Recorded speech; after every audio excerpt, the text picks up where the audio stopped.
আমার কাছে অনেক বড় মনে হচ্ছে বাবা, অনেক অনেক বড় মনে হচ্ছে।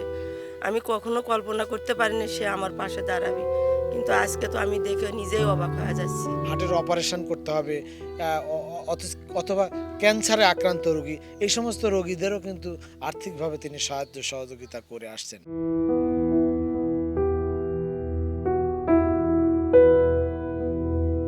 কবি জসিমউদ্দিনের আসমানি কবিতার মতোই নীরব নিভৃত গ্রাম গাইবান্ধার চকভগবানপুর। সেই গ্রামে সহায় সম্বলহীন কৃষক মোজাম্মেল। তার চিকিৎসার দায়িত্ব নিয়েছেন বিএনপি চেয়ারম্যান তারেক রহমান।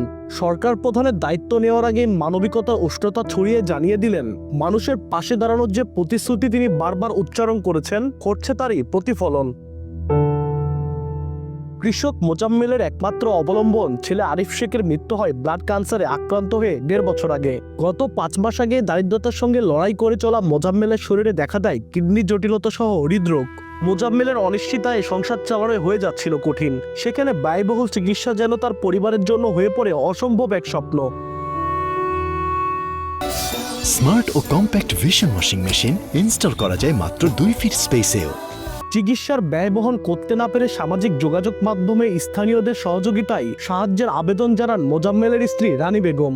সেই আহ্বান চোখে আসে বিএনপি চেয়ারম্যান তারেক রহমানের। তার নির্দেশে মোজাম্মেলের চিকিৎসার জন্য প্রাথমিকভাবে আর্থিক সহায়তা দেয় সংগঠন আমরা বিএনপি পরিবার।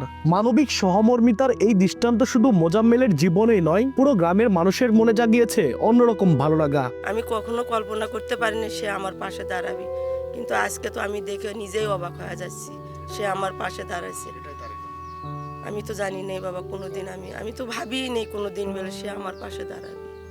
তা আল্লাহ পাক উপর আল্লাহ তাকে যেন ভালো রাখে, দোয়া করি তার জন্য আরও যেন তাকে দীর্ঘদিন যেন ভালো থাকতে পারে। তার মা হারা সন্তান, ভাই হারা সন্তান, বাবা হারা সন্তান, ওর ভিতরে যে কত কষ্ট উপর আল্লাহ মালিক নিচে মাটি ছাড়া কেউ বোঝে না বাবা।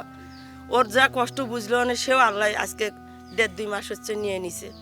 তোর কষ্ট এখন আমি ওর মায়ের মতো আমি ওর কষ্টটা বুঝে পাইছি। তারেক ভাই যেন এই পরিবারের জন্য দেখার জন্য আল্লাহ যেন দীর্ঘ সময় পাশে রাখুক, আল্লাহ খোঁজখবর রাখ।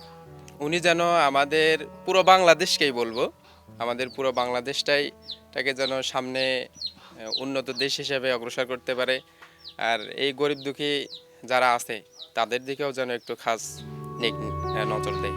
বিএনপি চেয়ারম্যান তারেক রহমানের নির্দেশে সারা দেশে মানবিকতার এমন উদ্যোগ এগিয়ে চলছে জানান সংশ্লিষ্টরা। সারা বাংলাদেশের আনাচে কানাচে, টেকনাফ থেকে তেঁতুলিয়া, রূপসা থেকে পাতুরিয়া, যেভাবে মানুষের পাশে দাঁড়িয়ে এই অসহায়দের সহায় হিসেবে গড়ে উঠেছে এই সংগঠনটি যেন দীর্ঘ